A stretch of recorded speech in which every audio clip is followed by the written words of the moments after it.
Hey everyone, and happy Monday. Here we are. We now have a Final Four, Chris. We've been talking about it for 2 weeks now, and now, surprise, surprise, we got Villanova, we got Kansas, we got Duke, we got North Carolina. So four teams that no one ever heard of are in the Final Four. Yeah, gee, it just sounds like somebody wrote the true Hollywood story of how the NCAA tournament was going to pan out since it was Right. Krzyzewski's last year, because of course they're there in the Final Four, much to the chagrin of probably plenty of people.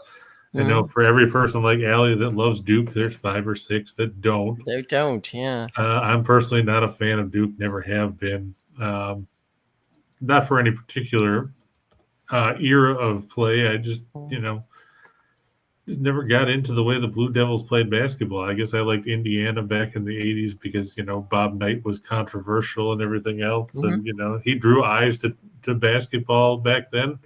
It was that or the Big East because that's what was on TV the majority of Sure. the time. You didn't see a lot of these other teams. Well, Um, the ACC was very regional at that time. It was yeah, it was what, Raycom Sports or something like that. right. It was Thacker and Packer. Jim Thacker Packer, was the Packer. play-by-play, and Billy Packer was the color analyst. So it And was of course, Thacker and Packer. and then of course now you see Billy Packer, or you did. I don't. Did he even? Is he done doing tournaments now? Yeah. I was gonna say I didn't think I had heard his name mentioned at all this year. No, it's been many years since Billy uh, Because there was him or originally it somebody was, else. if you remember back in the day, TVS, which was Eddie Einhorn's group, did college basketball. I mean, no major network wanted it.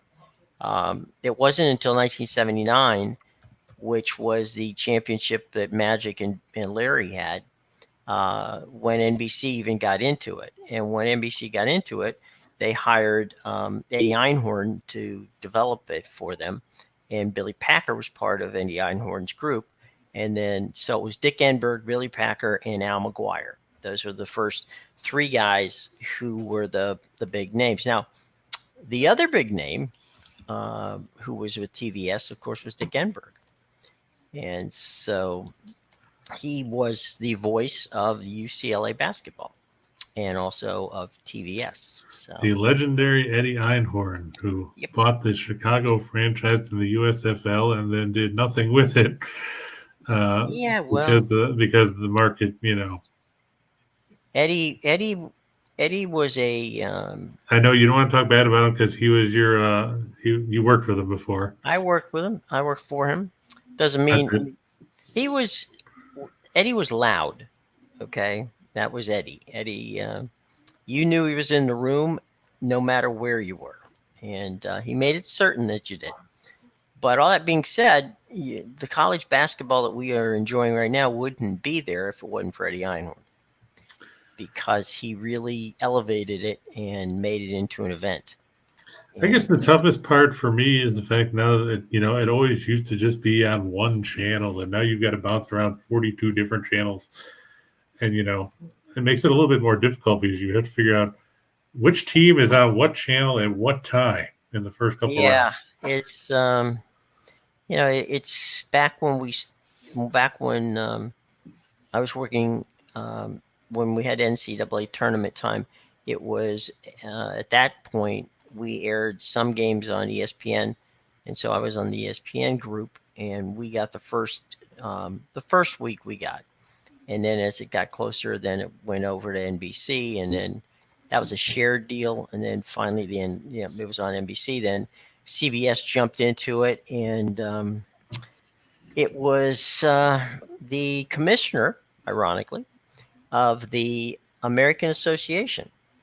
I'm sorry, the American Athletic Conference, the AAC, um, who coined the phrase March Madness and developed the relationship with Turner, and Mike Oresco is the father of what we now know as the package we watch of March Madness. So kudos to Mark and to Mike Oresco and the gang and all the folks who were doing what they're doing. And like Michael said, he said that was going to be one of those things that Purdue loses. Well, the biggest problem that Purdue had against St. Peter's is they forgot that they They had were tall. a bunch of tall guys. Right. Because for God's sake, why were they shooting threes all the time? Everybody was talking about, Stefanovic was jacked up, 7 threes in the first half or something Yeah. like that. That's not Purdue's game. Purdue's main advantage in the thing was the fact that, hey, we've got a guy that's 7'4", and we got a guy that's 6'10", and you And you guys don't. don't. Yeah. But no, let's try and shoot threes, and that hasn't been Purdue's strong suit. No. I mean, year. they're a good 3-point shooting team percentage-wise, but they didn't shoot a lot of them. And the bottom line was you had a massive size advantage. Why didn't you use it? Matt Painter is going to be answering that question all year long. Because now Trevion Williams, of course, will be gone because he was a senior. Jaden Ivey will probably declare for the draft. Edie probably could declare for the draft. If I was him, I would stay in school because then you can just dominate everybody else in the Big Ten for another year. Right. And who knows, maybe by then he'll be 7'6" and 350 instead of 7'4" and 295. You never know. But I mean, the bottom line was it was piss poor game management by Matt Painter. There's no other way to put it. I mean, you fired up 21 threes and hit 5, but you were 18 of 33 from inside the arc. I do feel badly for Villanova because, the kid, excuse me, gets hurt and it's very unlikely that he will play. And from what they said today, he tore his Achilles. He's not. Well, then that means he'd be lucky if he can get back and perhaps even try out for the National Basketball Association. Yeah, I'm pretty sure that's what I had read this morning. Justin Moore. Yeah. But Justin Moore was, he was their big, and they don't have a lot of bigs to begin with, and he was their big. And he actually underwent surgery already. So all right, so this morning, so he's so that's going to put Kansas in a really good position. And then you got a rematch of the game that took place about 4 weeks ago, the last game of the season at Cameron Indoor with UNC taking on Duke. Yeah. And for all the grief that we gave the ACC this year, they showed up at the tournament time. If Miami would have won, they'd had 3 teams in the Final Four. Yeah, Bill, we did see Will Smith slap Chris Rock. Jim said he was trying to get Vegas to sanction a fight. I don't know if Jim talked to Lou DiBella or Bob Arum. It was or Bob Arum's group. Yeah. The problem with that is that either Will's going to have to come down in weight or Chris is going to have to come up in weight because they're not exactly the same size. So wonder if he'd have done that if The Rock had made that joke. And we'll see. If that was the case, we would have been having a eulogy for Will Smith today as opposed to... It would have been a memorial service, yes. So anyway, that was kind of took over from pretty much everything else, which is kind of silly this morning. But I guess everybody had a good weekend. They all must have won. That's a tough one, Nathan. I know that Miami played well for a half yesterday. They did. Yeah, had you chased it for the first half and not switched to the last second, you would have been good. Too bad you didn't take Kansas for the second half instead of the first, because that second half was a slaughter. That was a clinic. And Sly said somewhere, Juwan Howard is laughing. Well, look at it this way. He didn't slap Chris Rock, so there's that, which is a good thing. And it is what it is. We do our best, and that's what we can do. And we got everybody must remember that a week from today, the championship game will be on TBS. Okay, not CBS. It's part of the deal. So TBS gets that's weird too. The championship, and that is. That's something new. All right, before we get moving here, and we will get moving, let's talk a little bit about our sponsors from Caesar Sportsbook. Now, Caesar Sportsbook March Madness promo is in effect. Bet $20 on any men's college basketball team. Get $200 free if free bet, I'm sorry, if your team scores a single point. Now, chances are very good that unless you're shooting from three like St. Peter's did the other day, you will score a point. So odds boosts and profit boosts do not qualify for this event. You must use the promo code, which is down in our box below, which is WAW, Winners and Winers, MAR, the first three letters of the month of March, and the number 2. All right, so all that's in the show box below. Remember that you must be 21 years of age to play, and always, always, always bet responsibly. Okay, so here we go to the big board. And on the big board today, the South Alabama Jaguars and the Coastal Carolina Chanticleers. It's the semifinals of the Basketball Classic. I know everybody's thrilled about it because those are the 2 games on the slate today. Toughest ticket to get. Yeah, tomorrow's the NIT. So maybe that'll be a little more entertaining because there'll be teams that people have actually paid some attention to during the course of the year. Because that'll have St. Bonaventure and Xavier and Texas A&M, and I forgot who the 4th team is, so they're probably not important. Do you know who the 4th team in the NIT is, Jim? I was afraid you were going to ask. I'll look it up while we're... Well, I can pull it up here real quick. I got it. As I say, I still have Ken Palm open, so... Texas A&M is playing Washington State. That's right. Oh, Washington State. Okay. Yeah, because they beat BYU, among other teams. But in this one, this line has actually moved quite a bit. It was South Alabama by 3.5 yesterday. It's down to a pick 'em now, but this game's coming to you from the Mitchell Center in Mobile. It's going to be Mobile, Alabama. Yep. So the Chants 18-13, 8-8 in the Sun Belt. Funnily enough, these were both Sun Belt teams. They're 4-5 on the road. The Jags 21-11. They're 9-7 in the conference. They were 15-2 at home. These teams met in February in Mobile, with South Alabama picking up a 71-68 victory in the lone meeting this season. Both teams are good defensively. The Jaguars 159th in scoring offense, 71.7 points a game. They're 63rd in field goal percentage, 71st inside the arc. They don't shoot a lot of threes, which is good because they don't shoot them overly well. And they struggle at the charity stripe at 69.6%. They're facing a Coastal Carolina defense that's very good. Cliff Ellis's team 43rd in scoring defense, 64.6. 4th in field goal percentage defense at 38.4. 48th in 2-point defense. They give up a lot of threes, but team seems to shoot a ton of 3-pointers against them, because if you look, they're 293rd in threes allowed at 8.1, but they're 15th in 3-point field goal percentage defense at 29.3%.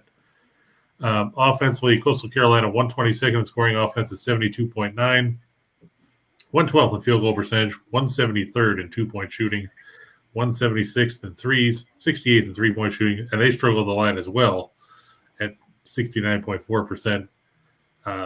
Yeah, that line, like I said, might have looked a lot prettier when it was 3 or 3.5, but it's not anywhere like that now. Like I said, it's a pick 'em as of earlier this morning. Could have shifted again for all I know, because I did this about noon or so. Let me just see here if it's shifted any further. Now it's shifted back where South Alabama is favored by 1 or 1.5, depending on which book you go to. Caesars has South Alabama by 1. BetMGM has it by 1.5. But like I said, both teams play good defense. I think it's going to be home court advantage is going to be the difference here. The Chants 9-20 in their last 29 after an ATS win, and just 2-5-1 against the spread in their last 8 on the road after 3 or more at home. Like I said, South Alabama won against Coastal Carolina back in mid-February, 71-68 here. Look for them to win another tight one to move on to the TBC Finals. I know everybody's looking forward, has their VCR set to record that one. Right. Break out the Betamax and everything else. Ought to be a good time. It will be. Time to rack up on those Cheetos. All right, so South Alabama's moving on. Who else is moving on? I'm going with I think Fresno State's going to win this game. Nathan wants to know you're right, Chris. Well, like I said, the original line, I had seen it last night and saw it was 3.5. I would have liked it then, probably with Coastal, because anytime you get points is always a plus in some of these tight games. But I guess the Sharps have really driven the line back, so something to watch for. And this one, I think Fresno State will probably win the game outright. Mm-hmm. The weird thing about Fresno State is all of a sudden they decided, now that they're not playing in a tournament that anybody cares about, that they can play offense, because they've scored 83 and 80 points in their 2 tournament games when they barely hit, let me see, they hit 80 points twice in the regular season. And that was against Cal Poly and LIU. Okay. Nobody's really impressed by those 2 teams. No. If they get into a track meet with Southern Utah, they might have trouble because Southern Utah can score. They just can't play defense. You look here, Southern Utah is 21st in scoring offense, 78.6. They're 48th field goal percentage, 32nd inside the arc at 54.8%, 78th in threes at 8.5. They're shooting 34.7% from out there, and they're an average team at the stripe. Fresno State, very good defensively. Not going to take that away from Justin Hudson's team. They're 5th in the country at 59.3. They're 67th field goal percentage defense. They're 109th in 2-point defense. They give 7.1 triples a night. Opposing teams shoot just under 33% from out there. Fresno State, as good as they are defensively, they're terrible offensively. 307 scoring offense, 65.6 points a game. They play at a snail's pace. If you look at the numbers in tempo, Fresno State, 3rd slowest in the nation, 61.5 possessions a game. Southern Utah on the other side, 105th at 68.4 possessions a night. Yeah, if you can get 10, that's even better. I mean, it was 8.5 yesterday, then it went 7.5. Good move. Tim, you're going all the way out to the Spectrum Center. I don't know why some people still call it the Time Warner Cable Arena. I still like Denver. I don't like Charlotte. They're playing, what is the second game of back-to-back? Didn't they play yesterday? I know I watched so many different games over the weekend, so many different scores. They kind of all ran together. I think you're going to enjoy watching the Nuggets. If you're a Nuggets fan, Tim, you'll be happy. If you're, a Hornets fan, maybe not so much. Well, I mean, Tim always bets on a Jokic triple-double, so. Oh, okay. So let's see about that. Gordon Hayward, of course, will not play again for the Nuggets. It'll be the usual suspects are out. Porter Jr., of course, and Murray because they both had surgery. Vlatko Kankar had surgery. Campazzo is questionable with a non-COVID illness. JaMychal Green questionable with a wrist sprain. All that means is you'll see more of Jeff Green, who I still can't believe he has a job. Clearly, Tim is a Nuggets fan. So there you go, Timmy. Oh, Tim is a Nuggets fan. All right. Yeah. Well, and then of course Nathan wants to fit into my spicy Nuggets. So. Yeah, I'm going to take the Nuggets. I think they're favored by 3.5. And it's funny because Carolina, Charlotte's been had a nice run there, and then all the wheels fell off. Charlotte is one of the most inconsistent teams that I've seen in the league all season. Mm-hmm. Like you said, they had a couple strong stretches where they would win 6 or 7 in a row, and then they'd go right down the tubes. I mean, they were 9-6 in January. Then they went 2-10 in February, and they're 9-3 in March. It's like, make up your damn mind. Right. It's like that old Saturday Night Live skit with Chris Farley was El Nino, or that means the Nino.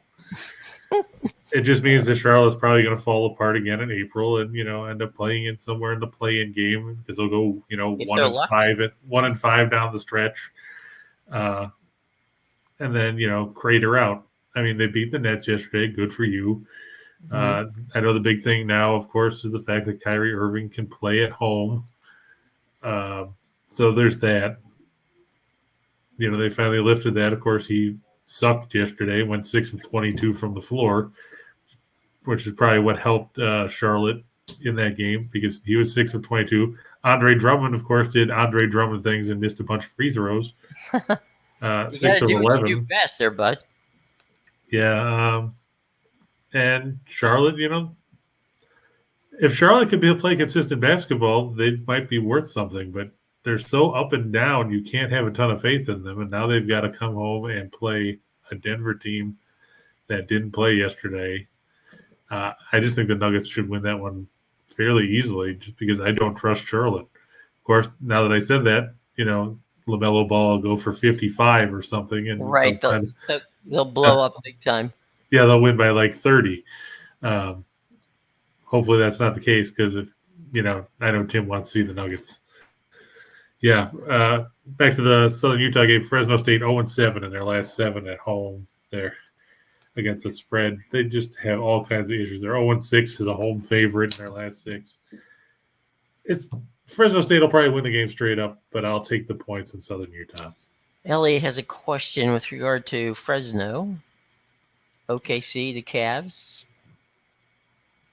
I don't trust the Cavs. I've watched them struggle too much lately. I actually took Orlando with the points, which is a scary concept because I don't like Orlando any more than anybody else. But Cleveland is another team that has stumbled of late. They lost to the Bulls the other night, scored 94 points at home, no less. They've now dropped down to 41-33 on the year. They're still minus Jared Allen. They've gotten pretty much no guard play. I mean, they've got Garland back and LeVert's back now, but they don't have a veteran leader to lean on because they're not playing Kevin Love much. And Rondo, I think he's been out for an eternity. Right. Not that anybody expects him to be a go-to guy, but he's a good mentor who's been around. Yeah, he's consistently bad offensively, but he plays good defense. Right. Quick question from our buddy, the Shark fan. Any thoughts? Ryan wants to know if we think that the Sharks can make the playoffs. Ryan, a boy can dream. That's what I can tell you. Okay, a boy can dream. Hang in there, buddy. Don't give up. Can they make the playoffs? Let's see. The Sharks enter today 10 points behind Vegas for the second wild card. Oof. They do have 3 games in hand, but you still have to leapfrog Vancouver and Winnipeg and Dallas. And Dallas has played 1 less game than San Jose.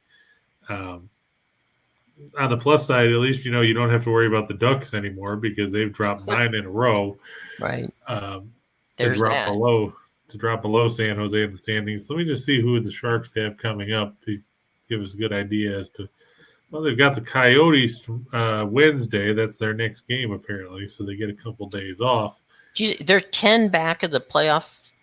Yeah, but they have 3 games in hand. All right, so what they got? There's like 15 or 16 games left. Yeah, they've got 17 left, I think. Okay, if they have 17 left, and they're 10 games out, they're going to have to play 10 points out. 10 points out. I'm sorry, 10 points, right? 10 points out. You're still going to have to play 700 ball to get there. Or hope that Vegas keeps falling apart, which is entirely possible. But I think the critical stretch for them right now is going to be coming up right next. You've got 3 games in 4 days this week, Ryan. You've got Arizona on the road Wednesday. Then you got to turn around and go to Colorado Thursday. Oops. And then it's home against Dallas on Saturday. And then next week you get Edmonton, Calgary, and Vancouver. If they struggle in this 6-game stretch, you can pretty much turn the lights out. It's not going to be like Motel 6 where Tom Baudette's going to leave the light on for you. I don't think they can even go 3-3. Well, I mean, they should beat Arizona. Yeah. The Dallas game's at home, so that works in their favor because Dallas is a better team at the American Airlines Center than they are at home or on the road. They're on the road. They'll need good goaltending to beat Colorado. Yeah. Edmonton, I don't know. It depends which Edmonton team you get. Do you get the Edmonton team that's played well, or do you get the Edmonton team that gave up 9 goals the other night? And you got Vancouver, which is trying to do the same thing you're doing. Yeah, that's true too. They want to get in there too. So I mean, if they can play decent hockey there, the closing stretch for them over the last 3 weeks isn't bad because you've got at Nashville, at Chicago, at Dallas again, then at Minnesota, but then you get Columbus, St. Louis, and Chicago at home. Mm-hmm. then at Vegas, then you get a home game with the Ducks, and then you close with road games at Edmonton and Seattle. So the back half of that stretch is a lot easier than what you're going into right now. But if you're San Jose, I know you beat Calgary on the road last week, Mm-hmm. you beat Anaheim, and of course they beat Arizona last week as well. Uh, they're going to have to get through this stretch with a decent enough record to keep pressure on everybody. If they don't, it's going to be a tough night. Talking about the Ice, the Oilers, and the Coyotes, there they are right in front of us. Yeah, how about that? That's The Oilers, called promo. it's called foreshadowing, kids. Yeah, exactly. The Oilers are a prohibitive favorite. They're at home here. The Coyotes 20-40-5. They're 11-18-4 on the road. Edmonton 36-25-5 on the season. They come in 20-12 on home ice. The ever exciting goaltending matchup of Karel Vejmelka 10-25-2 with a 334 goals against a 906 save percentage of one shutout for Arizona because they traded Scott Wedgwood because why not? Yeah. Against the Oilers, Mikko Koskinen 23-10-3 with a 317 goals against an 899 save percentage and one shutout. The biggest difference between these teams, because neither one of them has done a great job keeping the puck out of their own net. The Coyotes are 27th in goals against 354. The Oilers 23rd at 326. The difference is offense. Arizona 31st in goals against at 2.55. They slipped back a bit after that hot stretch where they were scoring 4 or 5 goals a night for about 6 games. Meanwhile, Edmonton, 7th in the league in goals for at 339. I guess that's what happens when you have Connor McDavid and Leon Draisaitl leading the way for you. The Oilers are 5-0 in their last 5 as a favorite. They're 5-0 in their last 5 as a home favorite. They're 6-0 in their last 6 at home. Meanwhile, Arizona just 1-5 in their last 6 against Pacific Division teams. They're 0-4 in their last 4 after scoring 2 goals or less in their last contest. And they're 1-4 in the last 5 meetings between these two teams. Silva, you're right. Edmonton's defense is not that good. The problem is Arizona's has been worse. And the offensive differential between those two teams is kind of galling when you look at it. Arizona. You got hat trick written all over Connor McDavid on this one.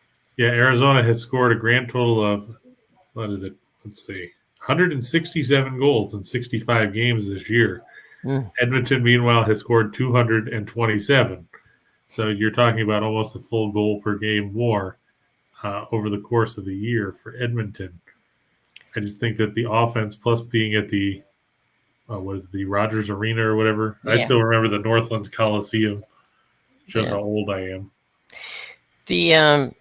So this might even be a big one for the over, right?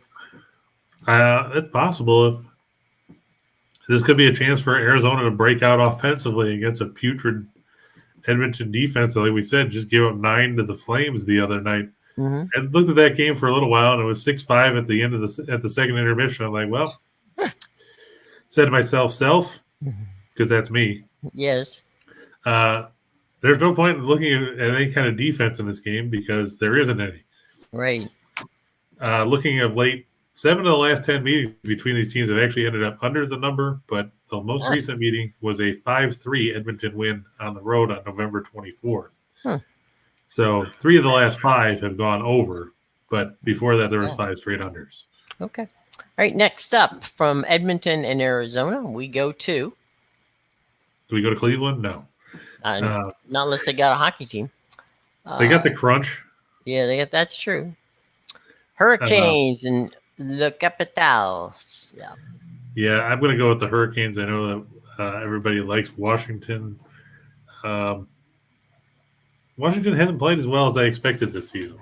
And I don't know if it's goaltending. I don't know if it's off-ice issues. I saw they threw apples the other day when Backstrom scored. What the hell was that about? Those were actually what they did, and this is marketing 101. Don't ever give somebody something they can throw on the ice. It was Nick Backstrom assist. He had gotten his 1,000th assist last week on the road, so this was his first game back. So they gave out commemorative rubber balls that I don't know why they gave that out, but they did. And so when Nicky put them ahead 4-2 or 3-2. They instead of throwing hats on the ice, they threw the rubber balls on the ice, and fortunately, the guys were quick enough to take the hockey sticks and bat them back into the stands, so that they didn't get a delay of game penalty for it. So yeah, those were red rubber balls that were thrown on the ice. Yeah, well, there you go. So that explains that. In this case, I'm still going to go with Carolina. I just think, Hurricanes have played good hockey. They're 43-15-7. They lead the Metropolitan Division. On the flip side, we've got a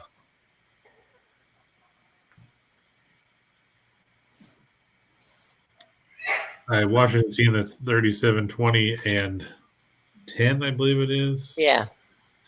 Yeah.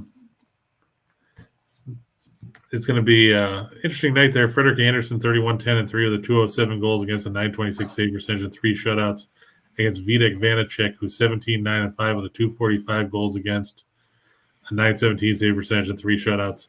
Hurricanes are 9th in goals for at 331. They're first in goals against at 2.37.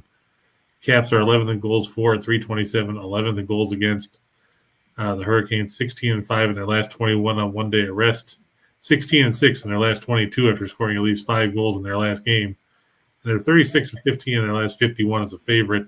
Washington 8-18 in their last 26 on Monday. I know this game's at the Capital One Arena. I'm still going to lean towards the Hurricanes in this one.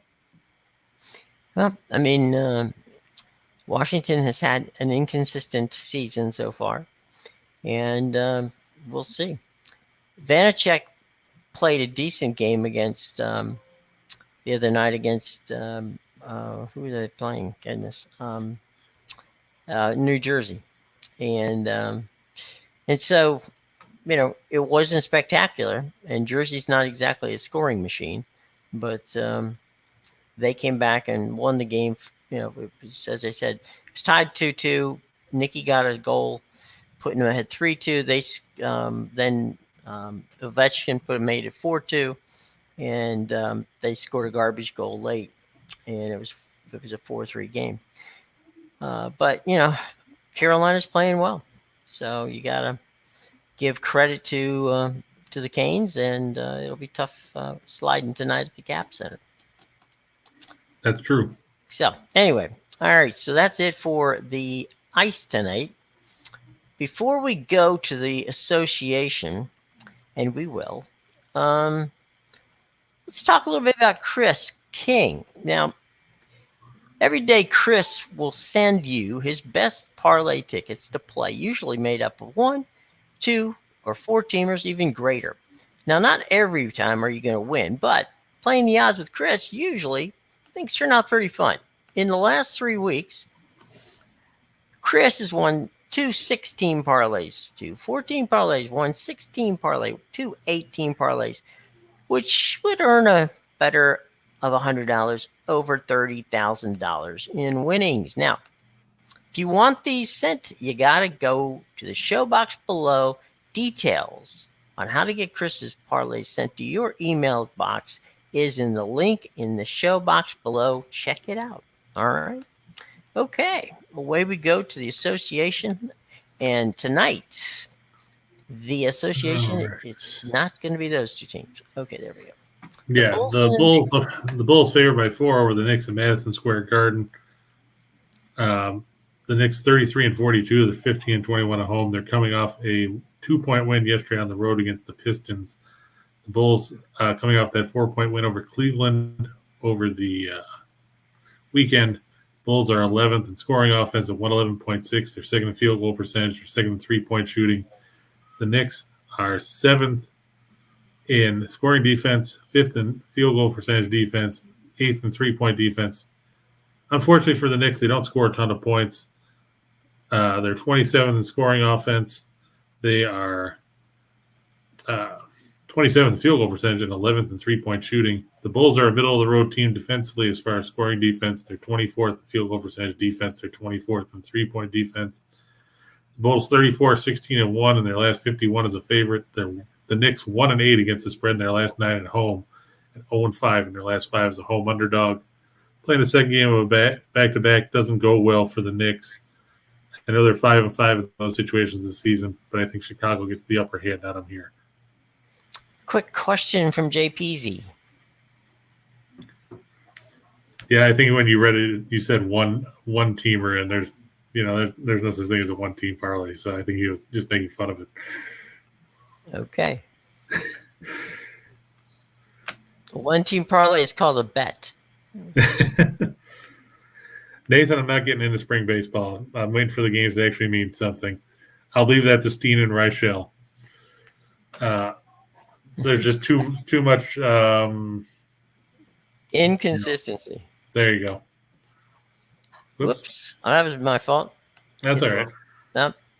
That's my fault again. All right, you hit it.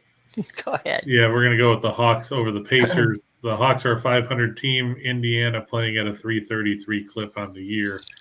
Hawks are 7th in scoring offense, 9th in field goal percentage, 3rd in three-point shooting. Indiana struggles on the defensive end of the floor. They're 25th in scoring defense, 28th in field goal percentage defense, 28th in three-point defense. Indiana, middle of the road in scoring offense, 18th in field goal percentage, 26th in three-point shooting. The Hawks are 23rd in scoring defense, 26th in field goal percentage defense, 25th in three-point defense. Hawks 5-2 against the spread in their last 7 on the road against teams with a losing home record. Pacers 1-5 in their last spread. In their last 6 as a home underdog against the spread. They're 1-5 in their last 6 playing on 1 day of rest. They're 0-4 in their last 4 after a straight-up loss. Just don't have any faith in Indiana right now. They've played miserable basketball. They lost to Sacramento last week. They got blown out by Toronto in a game that was delayed by fire and smoke at the Scotiabank Arena. They're just a team playing things out.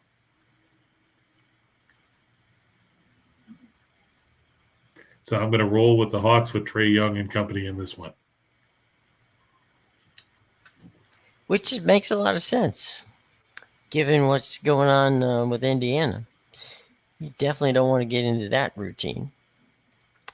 So, let me move back to where we're talking about.